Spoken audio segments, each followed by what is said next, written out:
High, আজকের ভিডিওতে আমি শেয়ার করব তিনটি অসাধারণ ওয়েবসাইট যেখানে ছাত্র হিসেবে বাড়িতে বসে ইনকাম করতে পারবেন প্রতি মাসে 15,000 টাকা পর্যন্ত।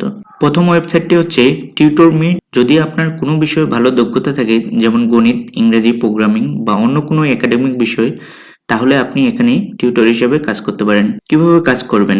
প্রথমে টিউটরমি কমে যান, বিকাম এ টিউটর অপশনে ক্লিক করুন, আপনার প্রোফাইল তৈরি করুন এবং আপনার শিক্ষাগত যোগ্যতা দিন। তারপর হচ্ছে আবেদন জমা দিন। কত ইনকাম করা যাবে? টিউটরমি সাধারণত প্রতি ঘন্টায় $16 থেকে $20 পর্যন্ত পে করে, অর্থাৎ আপনি যদি প্রতিদিন 2 থেকে 3 ঘন্টা ক্লাস নেন তাহলে মাসে সহজেই 15,000 টাকা বা তার বেশি ইনকাম করতে পারবেন। দ্বিতীয় ওয়েবসাইটটি হচ্ছে usertesting.com। এখানে আপনাকে নতুন ওয়েবসাইট বা অ্যাপ টেস্ট করে ফিডব্যাক দিতে হবে। এই কাজের জন্য কোনো স্কিলের প্রয়োজন নেই, শুধু ইন্টারনেট আর মোবাইল বা কম্পিউটার থাকলেই হবে। কিভাবে কাজ করবেন? usertesting.com এ সাইন আপে করুন, ছোট একটি স্ক্রিন টেস্ট দিন, নতুন ওয়েবসাইট বা অ্যাপ ব্যবহার করে আপনার মতামত দিন, ভিডিও বা অডিও রেকর্ডিং জমা দিন। কত ইনকাম করা যাবে?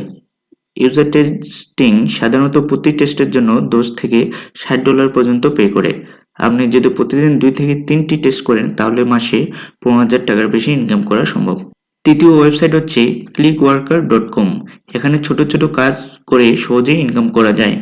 আপনি এখানে আর্টিকেল লেখা, data entry, survey fill up, ছবি তোলা ইত্যাদি কাজ করতে পারেন। কিভাবে কাজ করবেন? clickworker.com এ ফ্রি অ্যাকাউন্ট খুলুন, আপনার স্কিল অনুযায়ী ট্যাক্স বাছাই করুন, কাজ শেষ করে টাকা ইনকাম করুন। কত ইনকাম করা যাবে? ক্লিকওয়ার্কার প্রতি কাজের জন্য $0.50 থেকে $5 পর্যন্ত পে করে। যদি আপনি প্রতিদিন কিছুটা সময় দেন তাহলে মাসে 15,000 টাকা বা তার বেশি ইনকাম করতে পারবেন। ভিডিওটি যদি ভালো লাগে তাহলে অবশ্যই একটি লাইক দিন, কমেন্ট করুন এবং শেয়ার করতে ভুলবেন না। ধন্যবাদ।